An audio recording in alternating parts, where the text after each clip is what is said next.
Good morning, students. Okay, now in this video of chapter 2 debentures, we are going to discuss a totally different topic. Clear? This is totally a new topic of chapter number 2 debentures. Okay, let's discuss it first. Okay, now the name of topic is when company buys its own debentures from open market. Okay, now what is the meaning? Okay, student. આની પહેલા આપણે chapter number 1 કર્યું share capital transactions. Student શેરમાં જો તમને યાદ હોય તો આપણે જોયું હતું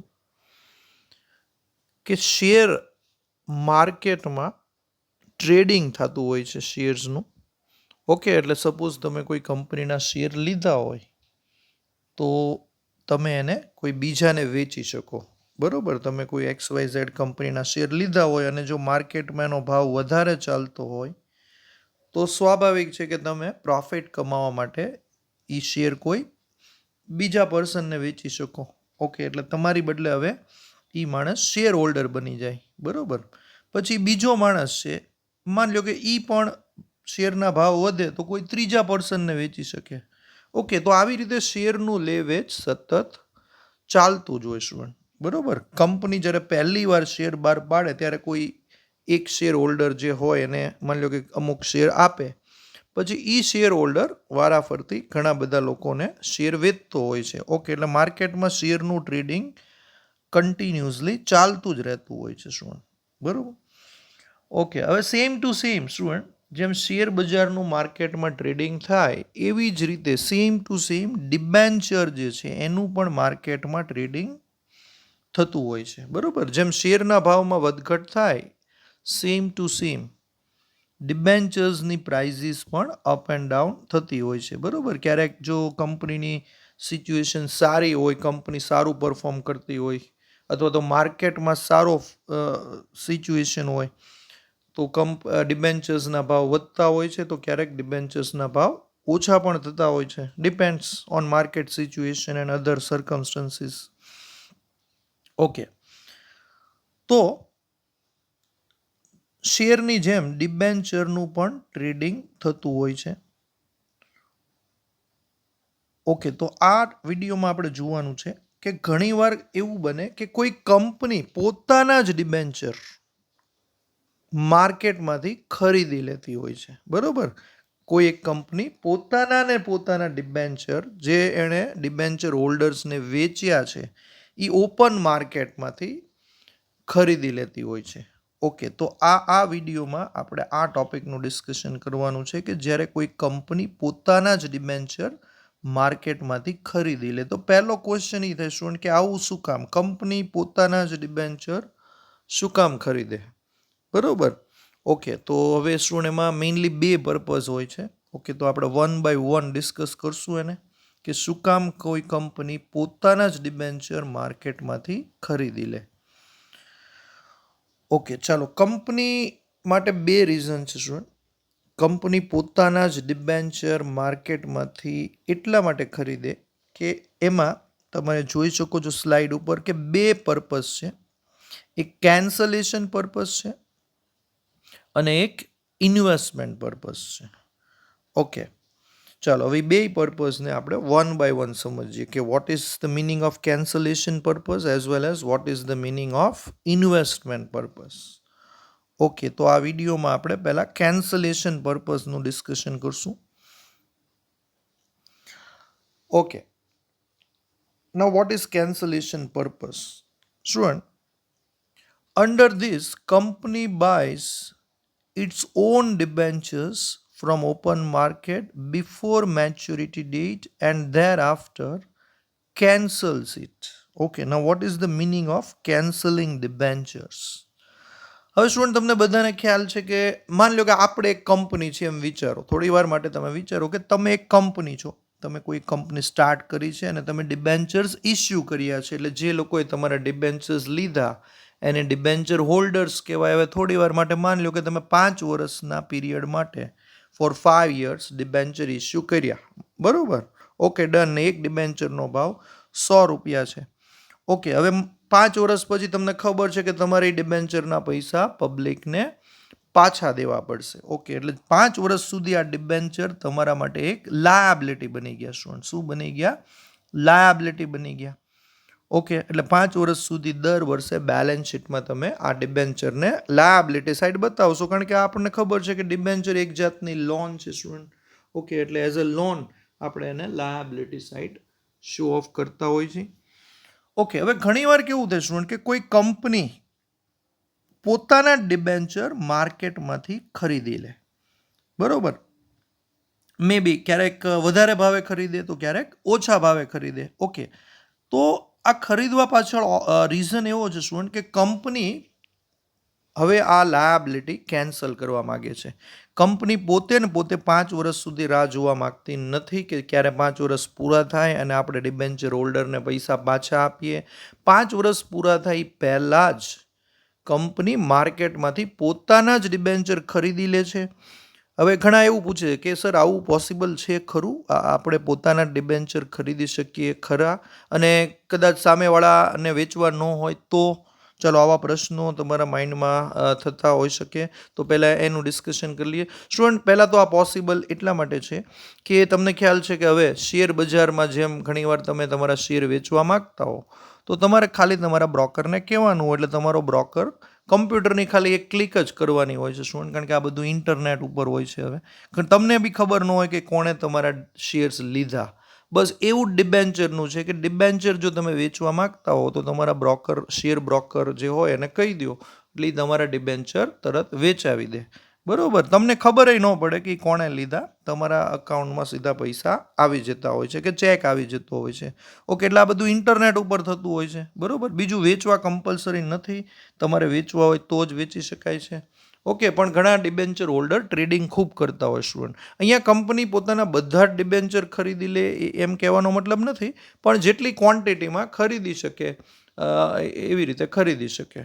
ઓકે, ચાલો, તો હવે આપણે મેઇન પોઈન્ટ ઉપર આવીએ કે કંપની પોતાના ડિબેન્ચર શું કામ ખરીદી લે છે. એટલા માટે કે એ ડિબેન્ચર જો એ માર્કેટમાંથી ખરીદી લે સ્ટુડન્ટ તો પોતાના ડિબેન્ચર પોતાની પાસે આવી જાય છે, એટલે કે કંપનીના ડિબેન્ચર જે ડિબેન્ચર હોલ્ડર્સ પાસે હતા એ હવે પોતાની પાસે આવી જાય છે. ઓકે, એટલે કંપની પોતે હવે એની માલિક બની જાય છે, એટલે હવે એને એ ડિબેન્ચર લાયાબિલિટી રહેતા નથી, બરોબર. હવે કંપની પાસે પાછા આવી જાય છે, એટલે કંપની શું કરશે કે એનું જે લેજર અકાઉન્ટ છે એ ક્લોઝ કરી નાખશે, બરોબર. કારણ કે હવે કોઈ ડિબેન્ચર હોલ્ડર નથી, એ જે ડિબેન્ચર તમે માર્કેટમાંથી ખરીદી લીધા છે, એટલે હવે તમારા કોઈ ડિબેન્ચર હોલ્ડર્સ નથી, તમારી ઉપર કોઈ લાયાબિલિટી નથી. એટલે હવે બેલેન્સ શીટમાં નેક્સ્ટ યરથી આ ડિબેન્ચર જે છે કે આ વર્ષની આ જે તારીખથી તમે ડિબેન્ચર લઈ લીધા અને કેન્સલ કરી નાખો, એટલે તમારી ઉપર કોઈ લાયાબિલિટી રહેતી નથી. તમારી બેલેન્સ શીટમાં હવે ડિબેન્ચર લાયાબિલિટી સાઈડ આવશે નહીં. ઓકે, કંપની આવું ઘણા બધા રીઝનથી કરતી હોય છે. ઘણીવાર કંપનીને કંપની પાસે પૈસાની સગવડ વહેલી થઈ ગઈ હોય તો કંપની 5 વર્ષ સુધી રાહ જોવા ન માગે તો પોતાના ડિબેન્ચર ખરીદી લે, બરોબર. એટલે હવે કંપનીની ઉપર કોઈ લાયાબિલિટી નથી, કોઈ જવાબદારી નથી, બરોબર. ઓકે, ઘણીવાર કંપની પોતાની ફાઇનાન્શિયલ પોઝિશન સાઉન્ડ દેખાડવા માગતી હોય, બરાબર. પોતાની બેલેન્સ શીટ વધારે સાઉન્ડ દેખાડવા માગતી હોય કે જો અમારી ઉપર કોઈ હવે લાયાબિલિટી નથી. ડિબેન્ચર એક લોંગ ટર્મ લાયાબિલિટી છે સ્ટુડન્ટ, ને લોંગ ટર્મ લાયાબિલિટી જેટલી વધારે હોય એટલી કંપનીની ફાઇનાન્શિયલ પોઝિશન ખરાબ દેખાય. ઓકે, તો કંપની ઘણીવાર પોતાની ફાઇનાન્શિયલ પોઝિશન સુધારવા માગતી હોય, બરોબર. આજ કેમ તમારી સપોઝ તમે 5 અલગ અલગ લોકો પાસેથી લોન લીધી હોય, ઓકે, હવે 5માંથી તમે 3 જણાની લોન પાછી આપી દો તો હવે તમારી ઉપર કેટલી લોન બાકી રહી સ્ટુડન્ટ? ખાલી 2 જ લોન બાકી રહી. એનો મતલબ એમ કે તમારી લાયાબિલિટી ઘટી, તમારી ફાઇનાન્શિયલ પોઝિશન પહેલાં કરતાં સારી દેખાય. ઓકે, તો આવા અલગ અલગ પર્પઝ માટે કંપની માર્કેટમાંથી પોતાના ડિબેન્ચર ખરીદી લેતી હોય છે. ઓકે, તો સ્ટુડન્ટ, જો તમે માર્કેટમાંથી પોતાના ડિબેન્ચર કેન્સલ કરવા માટે જો લેતા હો, ઓકે, તો એને કેન્સલેશન પર્પઝ કહેવાય. આ બીજો પણ એક પર્પઝ છે સ્ટુડન્ટ, આપણે આગળની સ્લાઇડમાં જોયું. બીજો એક પર્પઝ છે ને ઇન્વેસ્ટમેન્ટ પર્પઝ છે સ્ટુડન્ટ. એમાં કંપની પોતાના ડિબેન્ચર ખરીદીને કેન્સલ નથી કરતી, પણ એનો પર્પઝ ઇન્વેસ્ટમેન્ટનો છે, એટલે કે કમાવાનો પર્પઝ છે. પણ આ બીજો પર્પઝ જે છે સ્ટુડન્ટ, એ આપણે નેક્સ્ટ વિડીયોમાં જોશું. એટલે અત્યારે એનું ડિસ્કશન નથી કરતા.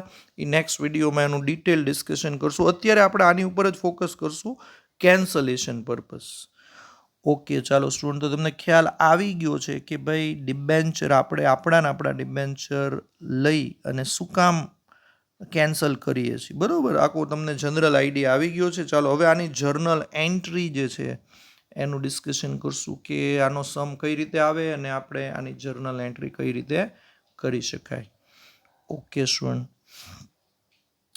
ચાલો હવે એક બીજો પોઈન્ટ બી આપણે ડિસ્કસ કરવાનો છે સ્ટુડન્ટ. અહીંયા બે પોસિબિલિટી છે સ્ટુડન્ટ કે કંપની કયા ભાવે ખરીદી કરે. ઓકે, હવે માની લો કે જનરલી તમે જોયું કે એક ડિબેન્ચરનો ભાવ કોઈ પણ હોઈ શકે, એનો કોઈ રૂલ નથી. પણ થોડી વાર માટે માની લો કે કંપનીએ 100 રૂપિયામાં ડિબેન્ચર ઇસ્યુ કરેલા હતા. ઓકે, એટલે ડિબેન્ચરની ફેસ વેલ્યુ જનરલી 100 હોય છે સ્ટુડન્ટ.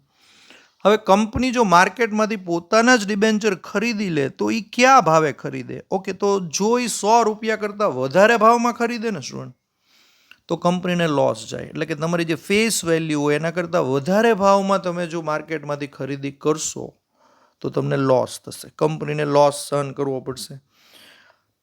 અને જો તમે એનાથી ઊંધું સ્ટુડન્ટ કે જો તમારી જે ફેસ વેલ્યુ છે એની કરતાં ઓછા ભાવમાં તમે ડિબેન્ચર ખરીદી લેશો માર્કેટમાંથી, તો કંપનીને પ્રોફિટ થાય છે. જેમ કે 100 રૂપિયાનો ડિબેન્ચર હોય ને માર્કેટમાં અત્યારે એનો 90 રૂપિયા ભાવ ચાલતો હોય અને 90 રૂપિયામાં તમે ડિબેન્ચર ખરીદી લ્યો ઘણા બધા, ઓકે, તો તમને બેનિફિટ છે સ્ટુડન્ટ, કારણ કે તમને 100 રૂપિયાની વસ્તુ 90માં મળી ગઈ. ઓકે, તો તમને પ્રોફિટ છે. ઓકે, એટલે આમાં બે પોસિબિલિટી છે.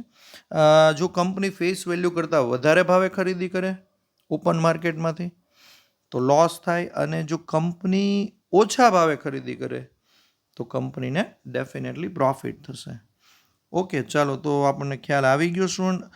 એટલે જર્નલ એન્ટ્રીમાં આ પોઈન્ટ એટલે ડિસ્કસ કર્યો કે જર્નલ એન્ટ્રી જ્યારે આપણે કરીએ તો એમાં પ્રોફિટ કે લોસ થતો હોય તો એ બતાવવો પડે સ્ટુડન્ટ. પ્રોફિટ હોય તો એને ક્રેડિટ કરવો પડે અને જો લોસ હોય તો એને ડેબિટ કરવો પડે. ઓકે, ચાલો હવે આપણે અકાઉન્ટિંગ ટ્રીટમેન્ટ તરફ આગળ વધશું સ્ટુડન્ટ. જર્નલ એન્ટ્રી, સૌથી પહેલાં આની જર્નલ એન્ટ્રી કેમ કરવી. ઓકે, તો હવે એક બહુ જ ઇમ્પોર્ટન્ટ વાત પહેલાં કહી દઉં કે જનરલી આ જે સમ એક્ઝામમાં જો પૂછાય તો જનરલી આ શોર્ટ સમ હોય છે. એટલે તમારે ડિબેન્ચર તમે જે માર્કેટમાંથી ખરીદો એની જ જર્નલ એન્ટ્રી એમાં કરવાની હોય છે. તમે અગાઉ જે ડિબેન્ચર જ્યારે ઇસ્યુ કર્યા હોય ત્યારની એન્ટ્રી પૂછાતી નથી, બરાબર. જનરલી તો નથી પૂછાતી, છતાં સમમાં આપણે જોઈ લેવું પડે કે આપણે કઈ એન્ટ્રી કરવાની છે. પણ મોસ્ટ પ્રોબેબલી સ્ટુડન્ટ તમારે ડિબેન્ચર ઇસ્યુ જે તમે સૌથી પહેલાં કર્યા હોય ત્યારની જે એન્ટ્રી આપણે અગાઉ શીખ્યા છે એ એન્ટ્રી આમાં કરવાની હોતી નથી. ખાલી તમે માર્કેટમાંથી જે તમારા પોતાના જ ડિબેન્ચર ખરીદો છો એની એન્ટ્રી પૂછી શકાય. ચાલો, અને કદાચ બધી એન્ટ્રી પૂછે તો બી પ્રોબ્લેમ નથી સ્ટુડન્ટ, કારણ કે અગાઉની એન્ટ્રી ઓલરેડી તમને આવડે છે, એટલે એ એન્ટ્રી બી તમે કરી શકો. પણ જનરલી ડિબેન્ચર ચેપ્ટરમાં બહુ બધા ટોપિક્સ છે સ્ટુડન્ટ, એટલે જે ટોપિક એ લોકો પૂછે ને એની ઉપર એનું ફોકસ વધારે હોય. એટલે જે ટોપિક પૂછે એની જ જનરલી જર્નલ એન્ટ્રી આપણે કરવાની હોય છે. ચલો, સૌથી પહેલાં તો માર્કેટમાંથી આપણે ડિબેન્ચર ખરીદીએ તો શું જર્નલ એન્ટ્રી કરવી. ચાલો, તો તમારા સ્ક્રીન ઉપર એન્ટ્રી ડિસ્કસ કરી લઈએ આપણે. When company buys its own debentures. ચાલો, હવે તમે ડિબેન્ચર લ્યો એટલે ઓલો રૂલ અપ્લાય થાય student, debit what comes in. Okay, તો what comes in, of course debenture comes in, બરાબર. એટલે ડિબેન્ચર અકાઉન્ટ તમે ડેબિટ કરશો. પણ અહીંયા ખાલી ડિબેન્ચર નથી લખવાનું સ્ટુડન્ટ, ડિબેન્ચરની આગળ એક વર્ડ લગાડી દેવાનો છે. ઓકે, તો આ જર્નલ એન્ટ્રી તમારા સ્ક્રીન ઉપર આવી ગઈ સ્ટુડન્ટ. ચાલો, જર્નલ એન્ટ્રીને આપણે બરોબર ડિસ્કસ કરશું. જર્નલ એન્ટ્રી આવી રીતે છે, ઓન ડિબેન્ચર્સ અકાઉન્ટ ડેબિટ. હવે ઘણા કે ઓન એટલે શું સાહેબ? ઓન મીન્સ આ કંપનીના પોતાના જ ડિબેન્ચર્સ છે. It is our on debentures. આપણા જ ડિબેન્ચર આપણે ખરીદ્યા એટલે આપણે ઓન ડિબેન્ચર્સ અકાઉન્ટ ડેબિટ કર્યું. હવે ઘણા કે તો ઓન લખવાની શું જરૂર છે? ખાલી ડિબેન્ચર આપણે X% ડિબેન્ચર જે પહેલાં લખતા એ ન લખી શકાય? ઓકે સ્ટુડન્ટ, એ એટલા માટે ન લખી શકાય કે એનું લેજર અલગ હોય છે, બરાબર. તમે જ્યારે પહેલી વાર ડિબેન્ચર બહાર પાડો ને સ્ટુડન્ટ ત્યારે X% ડિબેન્ચર અકાઉન્ટ તમે ક્રેડિટ કર્યું હોય, કારણ કે એ લાયાબિલિટી છે.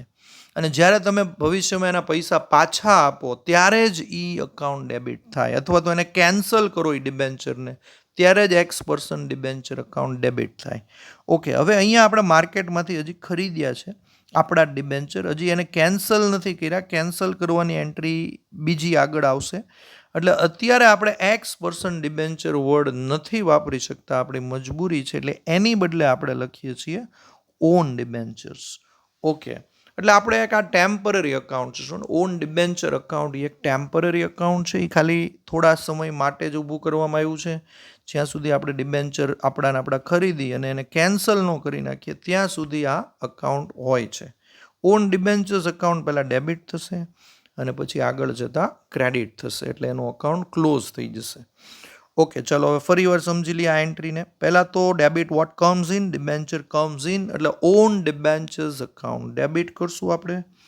અને ટુ બેંક એટલા માટે શું કે આના પૈસા આપણે ચેકથી આપવાના હોય છે, બરાબર. કંપની પોતાના જ ડિબેન્ચર માર્કેટમાંથી ખરીદે એટલે પેમેન્ટ તો કરવું પડે, અને આ બધું પેમેન્ટ વ્હાઇટનું હોય છે. શું એટલે બેંકથી પેમેન્ટ થતું હોય છે. ઓકે, એટલે ટુ બેંક અકાઉન્ટ. ચલો હવે એમાં પ્રાઇસ કેટલી લખવી? ઘણા સ્ટુડન્ટ પૂછે કે આમાં અમાઉન્ટ કઈ લખવી? શું અમાઉન્ટ તમે જેટલામાં ડિબેન્ચર લીધા હોય ને એ અમાઉન્ટ લખવાની. જેમ કે ડિબેન્ચરનો ભાવ 100 રૂપિયા હોય, પણ તમને 90માં જ મળી ગયા હોય તો અહીંયા તમારે 90 લખવાના. 90 એટલે એક ડિબેન્ચરના 90, પછી તમે જેટલા ડિબેન્ચર લીધા હોય એની સાથે એને મલ્ટીપ્લાય કરવું પડે એ ફિગરને. ઓકે, હવે માની લો કે તમે વધારે ભાવમાં લીધા હોય તો 100 રૂપિયા કરતાં વધારે, સપોઝ 120માં લીધા હોય તો અહીંયા 120 લખવાનું. 120 multiplied by number of debentures. ટૂંકમાં જેટલા રૂપિયામાં તમે પરચેસ કર્યું હોય ડિબેન્ચર એ ભાવ લખવાનો. એટલે બ્રેકેટમાં જો મેં લખ્યું છે અહીંયા પરચેસ પ્રાઇસ. ઓકે, તો આ એન્ટ્રી તમારે ગમે એમ યાદ રાખી લેવાની છે. શું on debentures account debit to bank account. I repeat on debentures account debit to bank account. ચલો, આઈ એમ શ્યોર કે આ એન્ટ્રીમાં કોઈ પ્રોબ્લેમ નહીં હોય. એક એક્ઝામ્પલ લઈએ. માની લો કે આપણે આપણા 1000 ડિબેન્ચર માર્કેટમાંથી ખરીદી લીધા અને 90ના ભાવે, 90 રૂપિયાના ભાવે, તો 1000 ઇન્ટુ 90 એટલે 90,000 લખવાના, બરોબર.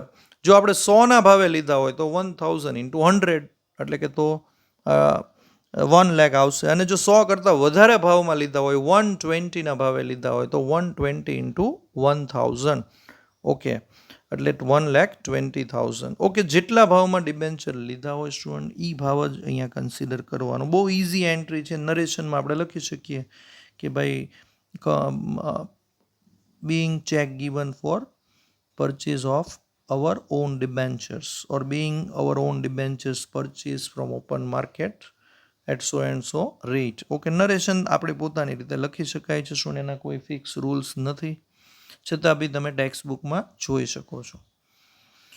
ચાલો, આઈ એમ શ્યોર શું આ પહેલી એન્ટ્રીમાં કોઈ પ્રોબ્લેમ નથી. હવે મેઇન એન્ટ્રી આવે છે શું. હવે બીજી એન્ટ્રી છે ને એ બહુ ઇમ્પોર્ટન્ટ છે. બસ 2 જ એન્ટ્રીમાં સમ પૂરો થઈ જાય છે શું. એટલે આ સમની એક બહુ સારી વાત એ છે 2 જ એન્ટ્રી કરવાની છે.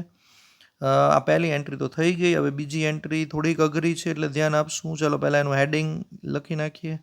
Yes, when company cancels its own debenture. શું આપણે ખરીદી શું કામ કરી? પહેલાં એ વિચારો. શું કામ આપણે આપણા ડિબેન્ચર ખરીદ્યા?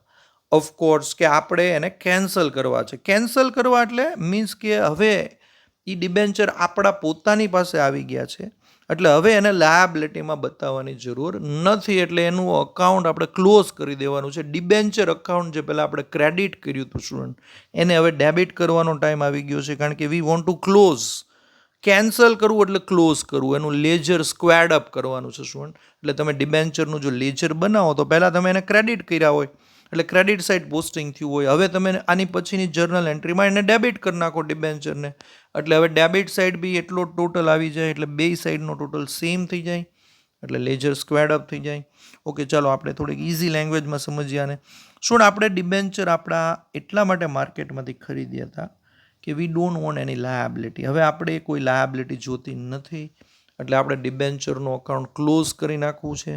આપણે જ્યારે ડિબેન્ચર ઇસ્યુ કર્યા હોય સ્ટુડન્ટ ત્યારે શું એન્ટ્રી કરી હોય યાદ કરો. જ્યારે ઇસ્યુ કર્યા હોય ત્યારે આપણે X% ડિબેન્ચર અકાઉન્ટ ક્રેડિટ કર્યું હોય, બરોબર. તો હવે એને કેન્સલ કરવાનો ટાઈમ આવી ગયો છે, એટલે હવે X% ડિબેન્ચર અકાઉન્ટ ડેબિટ કરશું આપણે. ચાલો તો સૌથી પહેલા આપણે કામ કરશું. Yes, X% debentures account debit. Student, આ ડિબેન્ચરનું જે અકાઉન્ટ છે X% એટલે એ તો એક્ઝામમાં જે પર્સન્ટ આપ્યો એ લખવાના, પણ જનરલી આ સમમાં પર્સન્ટ નથી આપતા, તો ખાલી ડિબેન્ચર બી લખી શકાય કે ડિબેન્ચર અકાઉન્ટ ડેબિટ. ઓકે, હવે આમાં અમાઉન્ટ કઈ લખવી? તો શું આમાં ફેસ વેલ્યુ લખવાની. મેં તમને પહેલાંય કીધું છે કોઈ પણ સમ ડિબેન્ચરનો હોય જ્યાં જ્યાં X% ડિબેન્ચર આવે ને શું ત્યાં એની ફેસ વેલ્યુ જ લખવાની. એટલે કે એક ડિબેન્ચર સપોઝ 100 રૂપીઝનો હોય તો આમાં 100 રૂપીઝ જ લખવાના તમારે, બરોબર? ઓકે, એટલે X% debentures account will be debited by face value. Suppose 1000 debenture હોય અને એક ડિબેન્ચરનો 100 રૂપીઝ પ્રાઇસ હોય તો 1000 into 100. ઓકે, હવે માર્કેટમાં આપણે ગમે એ ભાવે લીધા હોય શું એને આને અત્યારે કોઈ સંબંધ નથી. જેમ કે એન્ટ્રી નંબર 1માં જે અમાઉન્ટ લખી હોય એ અમાઉન્ટ અહીંયા નથી લખવાની. અહીંયા X% ડિબેન્ચર અકાઉન્ટ ડેબિટમાં ડિબેન્ચરની ઓરિજિનલ અમાઉન્ટ લખવાની છે, એટલે કે ફેસ વેલ્યુ. ચાલો, હવે આ ડિબેન્ચર ડેબિટ થવાથી શું થશે એની ઇફેક્ટ જોઈ લઈએ. તમે જ્યારે ડિબેન્ચરનું અકાઉન્ટ ડેબિટ કરો છો સ્ટુડન્ટ ત્યારે ડિબેન્ચરનું અકાઉન્ટ ક્લોઝ થઈ જાય છે, એટલે કે કેન્સલ થઈ જાય છે. કઈ રીતે? કારણ કે તમે જ્યારે ઘણા વર્ષો પહેલાં ડિબેન્ચર ઇસ્યુ કર્યા હોય સ્ટુડન્ટ ત્યારે તમે ડિબેન્ચરનું અકાઉન્ટ ક્રેડિટ કર્યું હોય. ઓકે, હવે તમે એટલી જ અમાઉન્ટથી અત્યારે ડિબેન્ચરનું અકાઉન્ટ પાછું ડેબિટ કરો છો, કારણ કે ડિબેન્ચર હવે તમારી પાસે આવી ગયા છે. ઓકે, એટલે હવે તમે ડિબેન્ચરનું અકાઉન્ટ ક્લોઝ કરવા માગો છો, એટલે તમે ડિબેન્ચરને ડેબિટ કરો છો. એટલે હવે જો તમે X% ડિબેન્ચરનું લેજર બનાવો તો ક્રેડિટ અને ડેબિટ સાઇડનો ટોટલ સરખો થશે, એટલે કે એનું લેજર સ્ક્વેર્ડ અપ થઈ જશે. એટલે હવે નેક્સ્ટ યરના ટ્રાયલ બેલેન્સમાં કે બેલેન્સ શીટમાં હવે આપણે જે બેલેન્સ શીટ બનાવશું ફાઇનલ અકાઉન્ટ બનાવતી વખતે એમાં હવે ડિબેન્ચર આવશે નહીં, બરોબર? કારણ કે એનું અકાઉન્ટ કેન્સલ થઈ ગયું છે, એટલે આપણી એક લાયબિલિટી ઓછી થઈ ગઈ. ચાલો, હવે ક્રેડિટ શું કરવું સ્ટુડન્ટ? ચાલો, તો ક્રેડિટ આપણે એન્ટ્રી નંબર 1 ઉપર નજર કરો. શું એન્ટ્રી નંબર 1માં આપણે ઓન ડિબેન્ચર્સ અકાઉન્ટ ડેબિટ કર્યું હતું. ઓકે, એટલે એ ટેમ્પરરી અકાઉન્ટ હતું. મેં તમને પહેલાંય કીધું હતું આ એક ટેમ્પરરી અકાઉન્ટ છે. આપણે પોતાના ડિબેન્ચર માર્કેટમાંથી લીધા હતા. ઓકે, એ કેન્સલ કરવા માટે લીધા હતા. ઓકે, એટલે હવે એ અકાઉન્ટ જે ડેબિટ કર્યું હતું તમે પહેલી એન્ટ્રીમાં એને હવે આપણે ક્રેડિટ કરી નાખશું, એટલે એનું અકાઉન્ટ પણ સ્ક્વેર્ડ અપ થઈ જશે, બરોબર? જેટલા રૂપિયાથી ડેબિટ કર્યું હતું એટલા જ રૂપિયાથી ક્રેડિટ કરશું આપણે. ઓકે, એટલે એન્ટ્રી નંબર 1માં જેટલી અમાઉન્ટથી આપણે ઓન ડિબેન્ચર્સ અકાઉન્ટ ડેબિટ કર્યું છે સ્ટુડન્ટ સેમ ટુ સેમ એટલી જ અમાઉન્ટથી ઓન ડિબેન્ચર્સ અકાઉન્ટ ક્રેડિટ થશે. એટલે એ બેની અમાઉન્ટ સેમ હોવી જોઈએ, યાદ રાખજો સ્ટુડન્ટ. ઓકે, એન્ટ્રી નંબર 1માં જે અમાઉન્ટ લીધી છે એ જ આ ટુ ઓન ડિબેન્ચર્સ અકાઉન્ટની સામે આવવી જોઈએ. ઓકે, ચાલો, હવે એક જ કામ બાકી રહ્યું છે સ્ટુડન્ટ. હવે સ્ટુડન્ટ અહીંયા જે બીજી એન્ટ્રી છે ને એની પર ફોકસ કરો. અહીંયા ડેબિટની અમાઉન્ટ ને ક્રેડિટની અમાઉન્ટ છે ને સેમ નહીં હોય, કારણ કે ડિબેન્ચરનો જે ઓરિજિનલ ભાવ હશે એ 100 હશે, પણ તમે માર્કેટમાં કાં તો 100 કરતાં વધારે ભાવે લીધા હશે ને કાં તો 100 કરતાં ઓછા ભાવે લીધા હશે. એટલે ક્રેડિટની અમાઉન્ટ ને ડેબિટની અમાઉન્ટ બે અલગ અલગ આવશે. ઓકે, તો હવે એને આપણે સેમ જર્નલ એન્ટ્રીનો રૂલ છે કે બેયની અમાઉન્ટ સેમ હોવી જોઈએ. એટલે કે જે ડિફરન્સની જે અમાઉન્ટ છે એ કાં તો તમારો પ્રોફિટ હશે સ્ટુડન્ટ અને કાં તો લોસ હશે. જો તમે ડિબેન્ચર માર્કેટ કરતાં ઓછા ભાવે લીધા હશે ને સ્ટુડન્ટ તો તમને પ્રોફિટ થશે, બરોબર? અને જો ડિબેન્ચર તમે માર્કેટ વેલ્યુ ફેસ વેલ્યુ કરતાં વધારે ભાવે લીધા હશે તો તમને લોસ થશે. હવે જો લોસ થાય ને સ્ટુડન્ટ તો તમારે ડેબિટમાં લખી નાખવાનું છે, અને જો પ્રોફિટ થાય તો તમારે ક્રેડિટ કરવાનું છે, બરોબર? હવે માની લો કે થોડી વાર માટે આપણે એમ માની લઈએ કે પ્રોફિટ થયો છે. માની લો કે આપણે માર્કેટ વેલ્યુ આપણે ફેસ વેલ્યુ કરતાં ઓછા ભાવે ડિબેન્ચર ખરીદ્યા છે. માની લો કે 100 રૂપિયાનો ડિબેન્ચર આપણે 90માં લીધો છે તો આપણને 10 રૂપિયાનો પ્રોફિટ થયો સ્ટુડન્ટ. બસ, તો પ્રોફિટની અમાઉન્ટ ક્રેડિટમાં લખવાની. યસ, તો તમારા સ્ક્રીન ઉપર જુઓ આવી ગયું છે to profit on redemption of debenture, એવો વર્ડ યુઝ કરશું શું આપણે? To profit on redemption of debentures. Okay, અને જે અમાઉન્ટ પ્રોફિટની હોય એ લખી નાખવાની. ઓકે, હવે એ અમાઉન્ટ કઈ રીતે ફાઇન્ડ કરવી? તો એમાં તમને માર્કેટ પ્રાઇસ આપી જશે સ્ટુડન્ટ. જેમ કે 100 રૂપિયાનો ડિબેન્ચર હોય ને તમે 90માં લીધો હોય, બસ, તો 10 રૂપિયાનો પ્રોફિટ થયો, એટલે number of debentures multiplied by 10 rupees. પણ સ્ટુડન્ટ ઘણીવાર લોસવાળા સમ બી આવશે, એવું જરૂરી નથી કે પ્રોફિટ જ થતો હોય. ફોર એક્ઝામ્પલ આ જ સમમાં માની લો કે ઊંધું હોય, આપણે 100 રૂપિયા કરતાં વધારે ભાવથી જો માર્કેટમાં ડિબેન્ચર લીધા હોય તો આપણને લોસ થાય. તો પછી આ પ્રોફિટ વર્ડ નહીં આવે, લોસ વર્ડ આવશે અને પાછો ડેબિટમાં આવશે. તો એન્ટ્રી નંબર 2 ફરી જશે. તો જો તમારા સ્ક્રીન ઉપર, ચલો મેં એન્ટ્રીમાં થોડોક ચેન્જ કર્યો છે સ્ટુડન્ટ. માની લો કે લોસ થતો હોય તો એન્ટ્રી નંબર 2 આવી રીતે કરવાની છે. લોસ જો આવી ગયો, ડેબિટમાં આવી ગયો student, X% debenture account debit, loss on redemption of debenture account debit અને 2 ઓન ડિબેન્ચર્સ. એટલે બેમાંથી એક હશે, પ્રોફિટ કે લોસ. જો તમને ખબર ન પડે તો એક બીજી બી ટ્રીક છે સ્ટુડન્ટ. તમે જ્યારે બીજી એન્ટ્રી કરો ને એમાં પ્રોફિટ ને લોસ જો તમે ન લખ્યા હોય તો યાદ રાખવાનું કે જો ડેબિટ સાઈડનો ટોટલ વધી જાય ને X% ડિબેન્ચરનો, અને તો એનો મતલબ એ થયો ડેબિટની અમાઉન્ટ વધી જાય તો એનો મતલબ એ થયો કે તમને પ્રોફિટ થયો છે, તમારે હજી કંઈક ક્રેડિટ કરવાનું આવશે. અને જો ઓન ડિબેન્ચર્સની અમાઉન્ટ X% ડિબેન્ચર કરતાં વધી જતી હોય તો લોસ થાય છે. એટલે ડિફરન્સ જો ડેબિટમાં આવતો હોય તો ડેબિટમાં લખવું પડે લોસ, અને જો ડેબિટનો ટોટલ વધી જતો હોય તો ક્રેડિટમાં પ્રોફિટ આવશે. ઓકે, એટલે આ બેમાંથી એક સિચ્યુએશન આવશે શું, કાં તો પ્રોફિટ હશે અને કાં તો લોસ. તો જો બે એન્ટ્રી તમારા સ્ક્રીન ઉપર છે એટલે તમે લોકો લખી શકો છો એને. ચલો, પહેલી એન્ટ્રીમાં કોઈ ચેન્જ નહીં થાય સ્ટુડન્ટ. પહેલી એન્ટ્રીમાં પ્રોફિટ કે લોસ નથી બતાવવાનો. પહેલી એન્ટ્રીમાં જે પરચેસ પ્રાઇસ હોય એ જ લખવાની છે. પ્રોફિટ કે લોસ જે કાંઈ હોય બીજી એન્ટ્રીમાં લખવાનું છે. એની ચિંતા એટલા માટે ન કરતા કે ક્વેશ્ચન વાંચતા જ તમને ખબર પડી જશે કે આ પ્રોફિટવાળો સમ છે કે લોસવાળો. એટલે આને કોઈ ઇસ્યુ ન બનાવતા, એ બહુ ઇઝી છે. સમમાં તરત ખ્યાલ આવી જશે. કદાચ અત્યારે ન સમજાતું હોય તો પ્રેક્ટિકલ સમ આપણે હમણાં કરીએ એમાં ખ્યાલ આવી જશે. ચાલો હવે આગળ વધશું આપણે સ્ટુડન્ટ. ચાલો હવે એક એક્ઝામ્પલ આપણે આમાં લીધો છે, એક પ્રેક્ટિકલ સમ. બરોબર સમજો. A company purchases its own 700 debentures of 100 each at ₹97. Okay student, એક કંપનીએ પોતાના ડિબેન્ચર સ્ટુડન્ટ કેટલા ડિબેન્ચર 700 ડિબેન્ચર્સ માર્કેટમાંથી ખરીદી લીધા. ઓકે, એટલે એવું જરૂરી નથી કે કંપનીએ 700 ડિબેન્ચર જ ઇસ્યુ કર્યા હશે, કદાચ એનાથી વધારે બી કર્યા હોય, પણ અત્યારે ટૂંકમાં માર્કેટમાંથી એણે કેટલા ડિબેન્ચર ખરીદી લીધા છે 700. ઓકે, ચાલો એટલે આપણે આની ઉપર જ ફોકસ કરશું, 700 ડિબેન્ચર્સ ઉપર. ચાલો, હવે ડિબેન્ચરનો ભાવ શું હતો સ્ટુડન્ટ 100. ઓકે, એટલે એની ફેસ વેલ્યુ 100 હતી, પણ કંપનીને એ 97માં મળી ગયા સ્ટુડન્ટ. કંપનીએ 97માં લઈ લીધા માર્કેટમાંથી, એટલે કે કંપનીને ₹3 પ્રોફિટ થયો સ્ટુડન્ટ. બરોબર, જે ડિબેન્ચર 100 રૂપિયાના હતા એ 97માં લઈ લીધા, એટલે ₹3નો પ્રોફિટ કમાણી કંપની. ઓકે, તો આપણે વાત થઈ હતી ને કે પ્રોફિટ હોય તો ક્રેડિટ કરવાનું અને લોસ હોય તો ડેબિટ. તો આમાં તમને ખ્યાલ આવી ગયો છે સ્ટુડન્ટ કે આમાં પ્રોફિટ છે, પણ એવું જરૂરી નથી દરેક સમમાં. જો અહીંયા 100 રૂપિયાના ડિબેન્ચર આપણે જો 100 કરતાં વધારે ભાવમાં લીધા હોત ને, એટલે કે અહીંયા 97ની બદલે માની લો કે 110 હોત, તો આપણે સમજી જવાનું કે અહીંયા ₹10 લોસ થયો છે. ઓકે, એટલે તમે કેટલામાં ખરીદો છો એ ચેક કરવાનું. જો તમે 100 રૂપિયાની વસ્તુ 97માં લ્યો તો ઓબ્વિયસલી તમને પ્રોફિટ થાય છે, પણ તમે 100 રૂપિયાનો ડિબેન્ચર 100 રૂપિયા કરતાં વધારેમાં ખરીદો તો ઓબ્વિયસલી લોસ થાય છે. Okay, so I am sure this is clear. Okay, હવે શું કામ આપણે ખરીદ્યા, જો એમાં લખ્યું છે from open market and immediately cancel them. Okay, એટલે આપણે કેન્સલેશન પર્પઝ માટે આ ડિબેન્ચર લીધા છે એનો ખ્યાલ આપણને ક્વેશ્ચનમાંથી આવી જાય છે. એટલે આપણે કઈ એન્ટ્રી કરવી એ આપણને આઈડિયા આવી ગયો સ્ટુડન્ટ. ચલો હવે જર્નલ એન્ટ્રી તો આની ફિક્સ જ છે સ્ટુડન્ટ. પહેલાં વર્કિંગ નોટ્સ જોઈ લઈએ. ચલો, વર્કિંગ નોટ્સ બહુ ઇઝી છે સ્ટુડન્ટ. પહેલાં તો ડિબેન્ચરની ઓરિજિનલ પ્રાઇસ શું છે, ફેસ વેલ્યુ 100. તો 700 ડિબેન્ચર્સ ઇન્ટુ 100 એટલે 70,000ના ડિબેન્ચર છે સ્ટુડન્ટ. ફેસ વેલ્યુ 70,000 થાય છે. પણ હવે આપણે માર્કેટમાંથી કેટલા રૂપિયામાં લીધા સ્ટુડન્ટ 97માં, એટલે કે 700 ઇન્ટુ 97 એટલે આપણે આ ડિબેન્ચર આપણને મળી ગયા 67,900માં.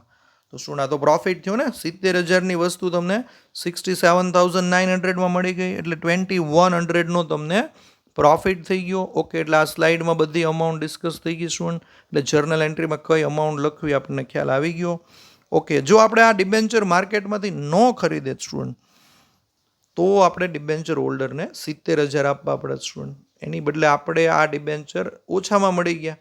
ઓકે, ને હવે ઇન્ટરેસ્ટ બી નહીં દેવું પડે સ્ટુડન્ટ. એ પણ એક બેનિફિટ છે, યાદ રાખો. તમે માર્કેટમાંથી તમારા ડિબેન્ચર ખરીદી લ્યો મેચ્યોરિટી ડેટ પહેલાં જ, તો એ ડિબેન્ચર હવે તમારી પાસે જ આવી જાય છે. એટલે હવે એ ડિબેન્ચરના કોઈ ઓનર નથી, તમે પોતે જ છો. એટલે તમારે હવે એની ઉપર કોઈને ઇન્ટરેસ્ટ દેવાનું રહેતું નથી સ્ટુડન્ટ. ઓકે, તો આ એક સારી વાત છે student, it's a beneficial thing. ચાલો હવે જર્નલ એન્ટ્રી કરી લઈએ સ્ટુડન્ટ. પહેલી એન્ટ્રી તો તમને ખબર જ છે, પહેલી એન્ટ્રીમાં આપણે પરચેસ પ્રાઇસ લખવાની હોય. ઓકે, એટલે પહેલી એન્ટ્રીમાં આપણે 67,900ની અમાઉન્ટ લખશું. ચાલો એન્ટ્રી તમારા સ્ક્રીન ઉપર. ચલો પહેલી એન્ટ્રી આવી ગઈ student, on debentures account debit to bank. Entries આપણે ઓલરેડી ડિસ્કસ કરી લીધી છે સ્ટુડન્ટ, એટલે હવે એની ઉપર કોઈ ચર્ચા નહીં કરીએ, આપણે સીધી અમાઉન્ટની જ ડિસ્કશન કરશું. આઈ repeat, on debentures account debit to bank 700 debentures multiplied by 97 because we have purchased it for 97. Okay, તો અમાઉન્ટ આવી ગઈ 67,900. ઓકે, ચાલો તો પહેલી એન્ટ્રી ઇઝીલી થઈ ગઈ સ્ટુડન્ટ, કોઈ ડિફિકલ્ટ વસ્તુ નથી આમાં. ચાલો હવે બીજી એન્ટ્રી સ્ટુડન્ટ. બીજી એન્ટ્રીમાં મેં તમને ઓલરેડી કહી દીધું છે કે તમારે પહેલાં X% ડિબેન્ચર અકાઉન્ટ ડેબિટ કરવાનું છે, કારણ કે ડિબેન્ચરને તમે કેન્સલ કરવા માગો છો. ઓકે, હવે એમાં ફેસ વેલ્યુ લખવાની, મેં એ પણ કીધું હતું તમને સ્ટુડન્ટ કે X% ડિબેન્ચર અકાઉન્ટ ડેબિટ કરો એટલે એમાં 100 રૂપીઝ લખવાના, એટલે 700 into 100, સો 70,000. Okay student, X% debenture account debit 70,000. ચાલો હવે ક્રેડિટ ક્યુ અકાઉન્ટ કરશું, એ પણ તમને ખબર જ છે સ્ટુડન્ટ. પહેલી એન્ટ્રીમાં જે અકાઉન્ટ ડેબિટ થયું હોય બીજી એન્ટ્રીમાં ક્રેડિટ કરવાનું. ઓકે, ઓન ડિબેન્ચર્સ અકાઉન્ટ જે આપણે પહેલાં ડેબિટ કર્યા હતા, હવે એનો યુઝ અહીંયા કરશું, એને ક્રેડિટ કરી નાખશું ટુ ઓન ડિબેન્ચર્સ અકાઉન્ટ. ચાલો એવામાં અમાઉન્ટ કઈ લખવાની, તો મેં તમને કીધું છે કે પહેલી એન્ટ્રીમાં જે અમાઉન્ટ હોય ને એ અહીંયા લખવાની છે. તો પહેલી એન્ટ્રીમાં અમાઉન્ટ હતી 67,900, તો આપણે એને ફોલો અપ કરશું 67,900. ચાલો તો બીજી એન્ટ્રી આપણે કરી નાખી, પણ બીજી એન્ટ્રીમાં ટોટલ ટેલી નથી થતો સ્ટુડન્ટ. ડેબિટનો ટોટલ વધારે છે ને ક્રેડિટનો ઓછો છે. હવે જર્નલ એન્ટ્રીના રૂલ પ્રમાણે બે ટોટલ સેમ થવા જોઈએ, તો ક્રેડિટમાં આપણે હજી એક અકાઉન્ટ લખવું પડશે. હવે ક્યુ અકાઉન્ટ તમને ઓલરેડી ખ્યાલ આવી ગયો છે સ્ટુડન્ટ.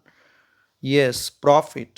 હવે યાદ રાખો સ્ટુડન્ટ, જ્યારે ડેબિટનો ટોટલ વધારે હોય ને અને ક્રેડિટનો ઓછો હોય ને, એ પ્રોફિટ થતો હોય તો જ એવું થાય. એટલે તમારે સમજી જવાનું કે આમાં પ્રોફિટ જ થાય છે, કારણ કે ક્રેડિટમાં જ જગ્યા ખાલી રહે છે. ક્રેડિટ ઓલ ઇન્કમ્સ એન્ડ પ્રોફિટ, એટલે પ્રોફિટ જ આવશે ક્રેડિટમાં. પણ સ્ટુડન્ટ જો ઊંધું હોત ને, ક્યારેક કેવું થાય કે ક્રેડિટનો ટોટલ વધી જાય, તો સમજી જવાનું તમારે કે તમને લોસ થાય છે. ક્રેડિટનો ટોટલ ક્યારે વધારે આવે સ્ટુડન્ટ, કે જ્યારે તમારી ફેસ વેલ્યુ હોય ડિબેન્ચરની એની કરતાં વધારે ભાવમાં તમે ડિબેન્ચર લીધા હોય ને, ત્યારે ક્રેડિટનો ટોટલ વધારે આવે. તો પછી ડેબિટ સાઈડ આપણે એક અકાઉન્ટ એડ કરી દેવું પડે, લોસ. ઓકે, ચાલો આમાં પ્રોફિટ છે એટલે આપણે પ્રોફિટને ક્રેડિટ કરશું. Yes, to profit on redemption of debenture account. અને પ્રોફિટની અમાઉન્ટ ઓલરેડી તમને ખ્યાલ છે, અથવા આ બેનો ડિફરન્સ કાઢી લો સ્ટુડન્ટ તોય ખ્યાલ આવી જશે. યસ, 2100. ઓકે સ્ટુડન્ટ, તો આ સમ પૂરો થઈ ગયો. અહીંયા સમ ઇઝ ઓવર. બહુ જ ઇઝી સમ હતો સ્ટુડન્ટ, બે જ એન્ટ્રીમાં સમ પૂરો થઈ ગયો. હવે એક વસ્તુ યાદ રાખજો, અહીંયા જે પ્રોફિટ વર્ડ છે એ એવું જરૂરી નથી કે આ ટાઈપના દરેક સમમાં પ્રોફિટ જ આવતો હોય, ક્યારેક લોસ બી આવે. જો લોસ આવે તો તમારે આ પ્રોફિટ વર્ડ નથી લખવાનો, એની બદલે લોસ લખવાનો છે, અને ક્રેડિટની જગ્યાએ એ ડેબિટમાં આવી જશે. ઓકે સ્ટુડન્ટ, હવે આની જેવા ટેક્સ્ટ બુકમાં સમ્સ છે, તો આઈ એમ શ્યોર કે તમે એને સોલ્વ કરશો. ચલો, બે સમ છે સ્ટુડન્ટ ટેક્સ્ટ બુકમાં, પેજ નંબર 115માં એક્સરસાઇઝમાં ક્વેશ્ચન નંબર 25 અને 26. સ્ટુડન્ટ, આ બે સમ તમારે પ્રેક્ટિસ કરવાના છે. ઓકે, હવે બીજું એક કે આ જે સમ છે એમાં એક એવું જરૂરી નથી કે બેમાં પ્રોફિટ જ થતો હશે, ક્યારેક લોસ બી હશે. તો તમે ચેક કરી લેજો. એક સમ માની લો કે પ્રોફિટનો હશે તો એક લોસનો હશે, એટલે લોસમાં કોઈ ભૂલ હવે નથી કરવાની. Okay student, take care. ચલો, આની પછીના વિડીયોમાં આપણે ઇન્વેસ્ટમેન્ટ પર્પઝ માટે જ્યારે કંપની ડિબેન્ચર લે તો એની એન્ટ્રી કેમ કરવી ડિસ્કસ કરશું. Okay student.